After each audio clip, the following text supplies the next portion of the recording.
Okay, so I'm just gonna do a full scene breakdown of this one right here, this cyberpunk sci-fi one that I did a while ago. So I'll show you where I got the idea from, the steps I took to put it together, lighting, the composition, why I chose this camera angle, yeah, all this stuff. So, okay, let's just get into this. So, first of all, I follow some photographers on Instagram, and this is probably where I don't think I was looking at one photo specifically, but this is probably where I got this general idea from, is just following these guys. And Timu is one of the guys that I follow.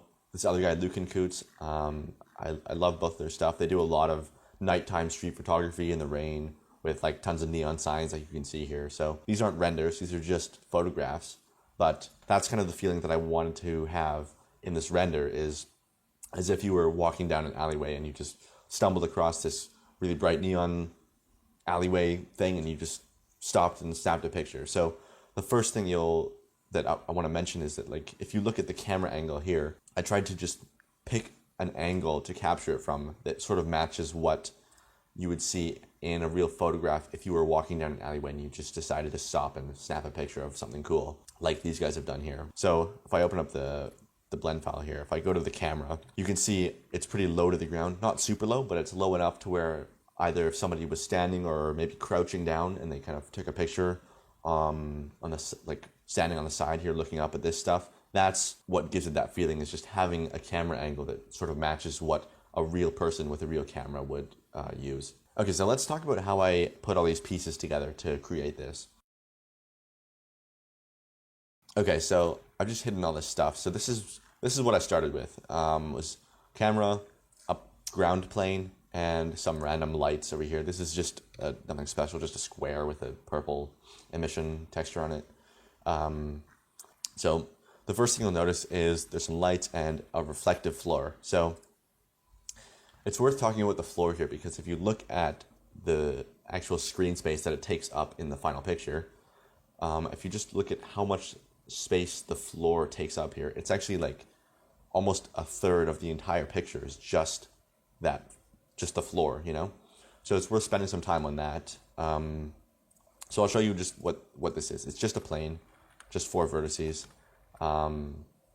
And this is the texture. It looks a little bit complicated, but most of the stuff is useless, so I'll just kind of break this down into what actually matters. So this here, all the stuff that I just selected, is just a regular concrete texture. It's just from like Quixel Megascans, I think. But you can use any free concrete texture from CC Zero Textures or Ambient CG, whatever it's called. Textures.com, doesn't matter, just concrete texture. And that's the only thing I've done to it that actually matters, is this color ramp right here. What this is, so this is the roughness map that came with the texture. It's running into the roughness, but in between where it goes into the roughness, I put this color ramp in. So what we're doing is, this is what the roughness map looks like by default. And if I zoom in here, you can see, it might be hard to tell, but there's a lot of subtle variation in this map. So what we're doing with this color ramp is just bringing out all that detail in the map.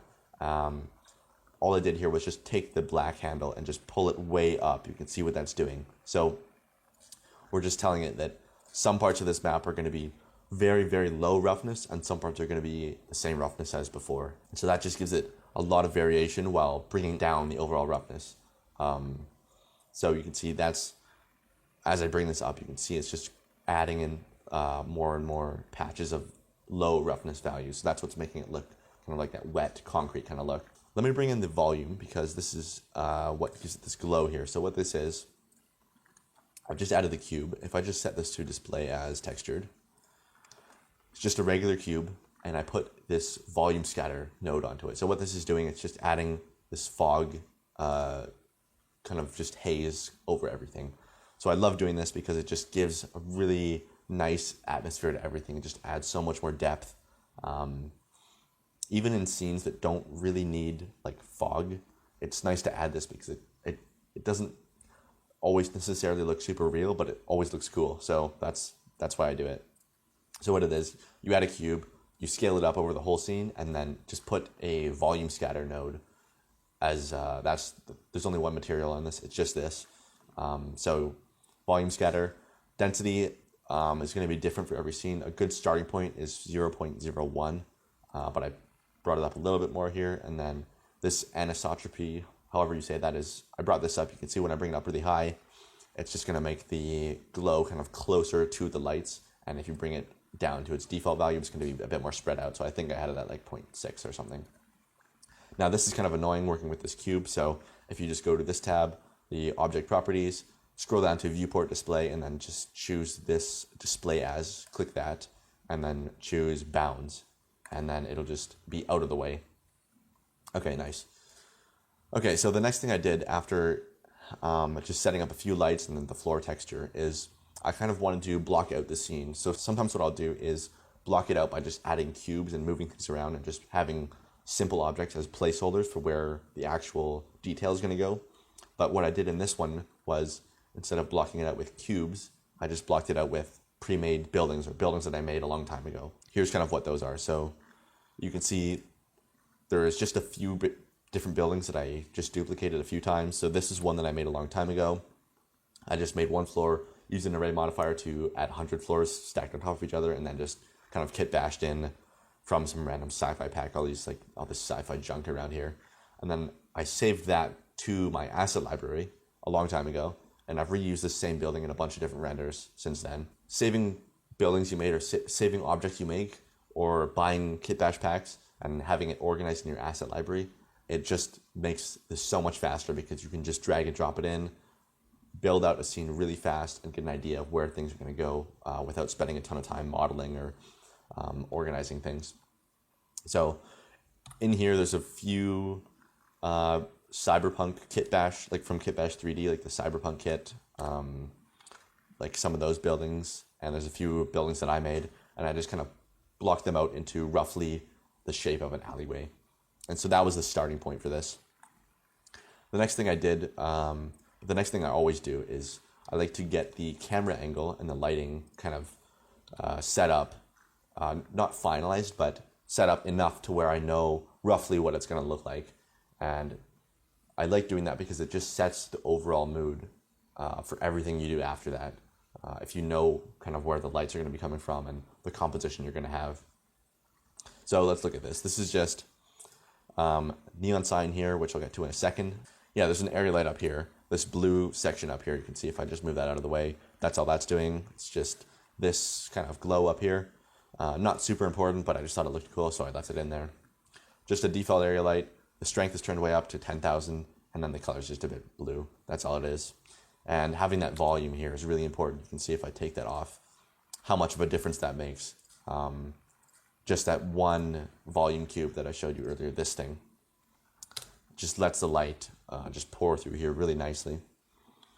Okay, and then this is sort of the main light in here, this blue sign here. So what this is, it's just a free image from textures.com. Textures.com is a really great website, which they just give tons of free textures. A lot of them are just regular images, but they're kind of flattened out so that it's really easy to throw onto an image plane and use it as an actual texture. So let me show you the shading setup here. So it's just, this is this texture here, and it's just running into the emission color, and it's also running into the alpha. So you can see it's the dark parts of this image are, I think it's this one right here. The dark parts of this image are going to be transparent, and the light parts of this image are going to be completely opaque. And when you combine that with running the color into the emission, that's when you get this hologram kind of look. So I think what I'm doing is I'm just desaturating it so it's completely black and white, like that. So you can see that's the actual color here. Desaturating it, and then I'm multiplying in this blue color just to make it a really nice teal blue kind of color here. And then that's running into the emission color, and then the strength is turned up, and then it's also running into the alpha to give it that hologram kind of look. The other thing here is I'm using this image of just black and white lines. You can also use a wave texture if you just search wave texture in here. Put that in, it's going to be the same thing. You'll have to tweak some settings, but it's the same thing of just a bunch of horizontal lines that you can multiply into the whatever's going into the alpha, and that just gives it that hologram kind of look. You can't really see it here in the final thing, but on these other textures, I did the same thing, and you can see the kind of hologram look that it gives, that just digital kind of look that it gives all these signs here. And let me bring in these other neon signs so you can see. All these neon signs here are using the exact same technique of just a textures.com free sign of like some advertisements. And you can see in one of these images, you get so many different signs. So what I'll do is I'll just add one object with that texture on it, duplicate it around, and then you can just grab any of these faces and just move the UV map around to get a new sign anytime you want. So there's tons of variation you can do just using even one texture, just one image running into the emission and the alpha, and then you're just choosing whatever colors you want. So one thing to note, when in these sci-fi kind of scenes, sometimes it gets really overwhelming when you have tons of different neon signs everywhere and everything's super bright and glowing and colorful, and just it can be too much really easily. So what I'd like to do to deal with that is I'll have one really bright light in the middle, and then all of the other neon signs, I'll just make them darker enough to where you can still see them, but they're not super distracting. They don't take your attention away from the main thing that I want you to look at, which is, of course, this big glowing thing in the middle. Yeah, just be careful when you're adding so many bright lights in there that it doesn't end up just being too much and it just becomes hard to look at. You want to, like, my goal here was that when you saw this image, your eye immediately goes to what I want you to see. So that's how I deal with that. It's just kind of darken everything that I don't really want you to pay too much attention to, and then brighten the main thing that's really important, which is the sign in the middle. Next here, once I have, actually, let's bring this in. So this Greeble kind of filler stuff is, this looks kind of complicated, but it's actually very simple what I did. So all this junk here is just, first of all, what it is all this kind of sci-fi garbage up here, all this just, like sci-fi stuff happening. It's just a single model that I took from a factory kit bash. So I bought this factory kit bash a long time ago. Just a bunch of models like this of just complex pipes and platforms and stuff. I took one of those.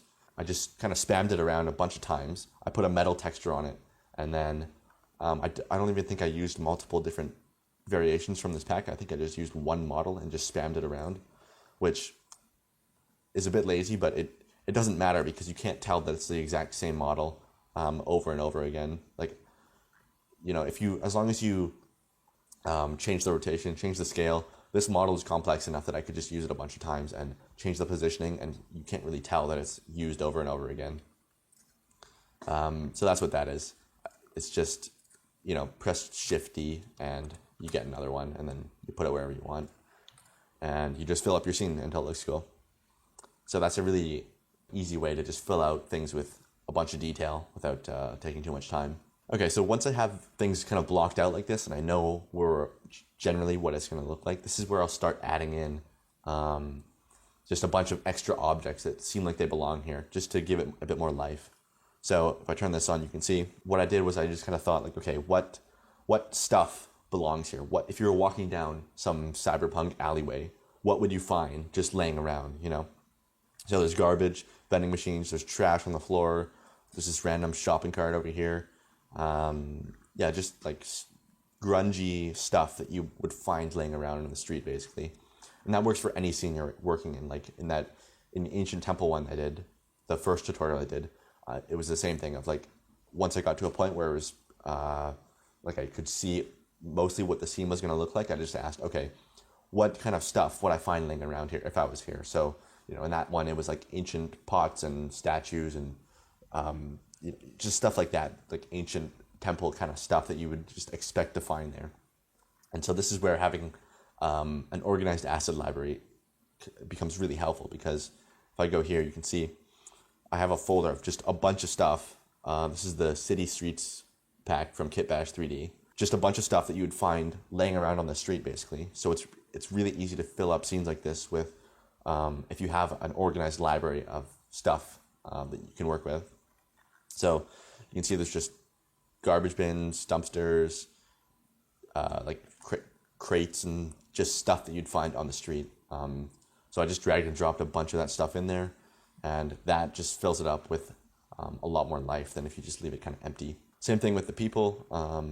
All these people, I think there's not that many different models in here, but it's the same thing where is if you use a few models and then just rotate them around, change the scaling, change the positioning, hide them behind certain things, you can't really tell it's the same few models just used over and over again. Like sometimes I'll just add an umbrella on top of one, and then it looks different enough that you can't really tell it's the same exact model. So